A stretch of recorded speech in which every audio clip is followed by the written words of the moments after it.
thunderstorm warning for Blount County, Jefferson County until 3 p.m. It's for Central me. Daylight Time.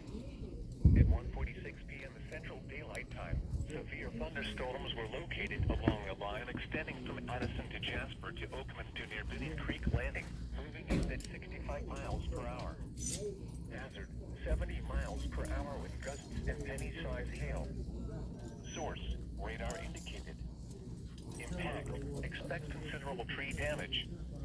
Damage is likely to mobile homes, roofs, and outbuildings. Locations impacted include Birmingham, River, Gustavia Hills, Bessemer, Homewood, Mountain Brook, Trustville, Hueytown, Gardendale, Irondale, Leeds, Moody, Fairfield, Fultondale, Oneonta, Blountville, Cleveland, Dallas, Centerpoint, and Pleasant Grove. For your protection, move to an interior room on the lowest floor of a building. Repeating, a severe thunderstorm warning has been issued until 3 p.m. Central Daylight Time for the following counties in Alabama, Blount and Jefferson,